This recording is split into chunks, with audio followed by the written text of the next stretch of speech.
మార్చిలోనే groups result. అయితే friends ఇక్కడేంటంటే అతి ముఖ్యమైన అంశము బ్యాక్‌లాగ్ పోస్టులనేవి లేకుండానే రిజల్ట్ ఇవ్వాలనే ఆలోచన చేస్తా ఉన్నారు. సో, మనం గూడా కోరుకుంటున్నది అదే. అయితే ఈ ఎన్నికల కోడ్ ముగిసిన వెంటనే ఈ గ్రూప్ 1, 2 మరియు 3కి సంబంధించిన రిజల్ట్ వచ్చే అవకాశాలయితే 100% ఉన్నాయి. సో, ఎగ్జాక్ట్ డేట్ అనేది మనం చెప్పలేం. బట్ ఈ మార్చి నెలలో అయితే గ్రూప్స్ రిజల్ట్స్ రాబోతున్నాయి. సో, ఈ నేపథ్యంలో ఈ ఆంధ్రప్రభ న్యూస్ పేపర్‌లో కవర్ చేసిన ఈ అంశం ఏముందనేది మనం ఒకసారి చూద్దాం ఫ్రెండ్స్. మార్చిలోనే గ్రూప్స్ రిజల్ట్స్, బ్యాక్‌లాగ్ పోస్టులు లేకున్నా నియామకాలు, ఎన్నికల కోడ్ ముగిసిన వెంటనే ఫలితాలు. సో, ఫలితాల విడుదల చేసేందుకు టీజీపీఎస్సీ అన్ని ఏర్పాట్లు చేసింది. బ్యాక్‌లాగ్ పోస్టులు లేకుండా గ్రూప్ 1, 2, 3 ఫలితాలను అవరోహణ విధానంలో మార్చిలో ప్రకటించినట్లుగా తెలిసింది. సో, మార్చి మొదటి వారంలో group 1 mains general ranking list జాబితా ప్రకటించి, ఆ తర్వాత గ్రూప్ 2 అనంతరం గ్రూప్ 3 ఫలితాలను విడుదల చేయనుంది. ఒకే అభ్యర్థి 2 లేదా 3 పోస్టులకు ఎంపికైతే ఖాళీలు మిగలకుండా ఉండేందుకు గాను ఈ గ్రూప్ 1 నియామక ప్రక్రియ, తర్వాత గ్రూప్ 2, ఆ పైన గ్రూప్ 3 ఫలితాలైతే విడుదల చేయనున్నారు. సో, ఫ్రెండ్స్ ఇది ఆల్రెడీ నిన్న న్యూస్‌లో వచ్చిన అంశమే. సో, దీని గురించి అయితే మనం ఒకసారి చూద్దాం. సో, ఓవరాల్‌గా గ్రూప్ 1, 2 మరియు 3 పరీక్షలకు మొత్తం 5,50,000 మందైతే పోటీ పడ్డారు. సో, 2,741 పోస్టులను ఈ ఫలితాలతో భర్తీ చేయనున్నారు. అంటే గ్రూప్ 1, 2, 3 ఈ 3 కలిపి 2,741 జాబ్‌లు.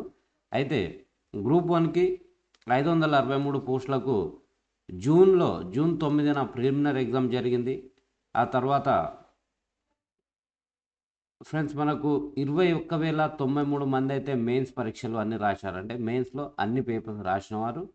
సో, ఈ విధంగా చూస్తే మనకు మెయిన్స్ జీఆర్ఎల్‌ను ఎమ్మెల్సీ ఎన్నికల కోడ్ ముగిసిన వెంటనే విడుదల చేయాలని టీజీపీఎస్సీ భావిస్తుంది. సో, గ్రూప్ 2లో మొత్తం 783 పోస్టులున్నాయి. మనము డిసెంబర్ 15, 16 తేదీలో ఎగ్జామ్ రాశాము. 2,50,000 మంది అటెండ్ అయ్యారు. సో, ఈ లెక్కన గ్రూప్ 2లో 783 పోస్టులకు గాను 329 మంది పోటీ పడుతూ ఉన్నారు. సో, ఫ్రెండ్స్ అదేవిధంగా గ్రూప్ 3 పరీక్ష నవంబర్‌లో జరిగింది. సో, ఓవరాల్‌గా 1,388 పోస్టులకు గాను 2,72,000 మందైతే ఎగ్జామ్ రాయడం జరిగింది. సో, ఫ్రెండ్స్ ఇది మనకు ఆహ్, ఈ గ్రూప్స్‌కి సంబంధించిన రిజల్ట్‌కి సంబంధించిన అప్డేటు. సో, ఏదేమైనా గానీ మనకు ఎమ్మెల్సీ ఎన్నికల కోడ్ ముగిసిన వెంటనే గ్రూప్ 1 జీఆర్ఎల్ అయితే వస్తుంది. సో, ఈ జీఆర్ఎల్ వచ్చిన తర్వాత 2, 3 డేస్‌లో మనకు 1:2 లిస్ట్‌కి 1:2లో ఉన్న అభ్యర్థులకైతే మనకు సర్టిఫికేట్ వెరిఫికేషన్ ఉంటుంది. ఆ తర్వాత గ్రూప్ 2 రిజల్ట్స్ వస్తాయి. గ్రూప్ 2 తర్వాత కొంత గ్యాప్ తర్వాత గ్రూప్ 3 రిజల్ట్స్ వస్తాయి. ఈ విధంగా ఒకే వ్యక్తికి గ్రూప్ 1, 2 మూడిట్లో సెలెక్ట్ అయినా గానీ అతను గ్రూప్ 1 తీసుకుంటారు కాబట్టి, ఈ గ్రూప్ 2, 3లో అతని పోస్ట్‌ని అలా ఉంచకుండా నెక్స్ట్ వారితో భర్తీ చేయడానికి వీలుగా అయితే ఈ అవరోహణ విధానంలో అయితే తీసుకొస్తున్నట్టుగా మనకు తెలుస్తా ఉంది. సో, ఫ్రెండ్స్ ఏదేమైనా ఈ మార్చ్ నెల అనేది ఆల్రెడీ రిజల్ట్స్ కోసం వెయిట్ చేస్తున్న అభ్యర్థులకు, ఎగ్జామ్ మంచిగా రాసి వెయిట్ చేస్తున్న వారికైతే ఇదొక మంచి శుభవార్త అని చెప్పొచ్చు.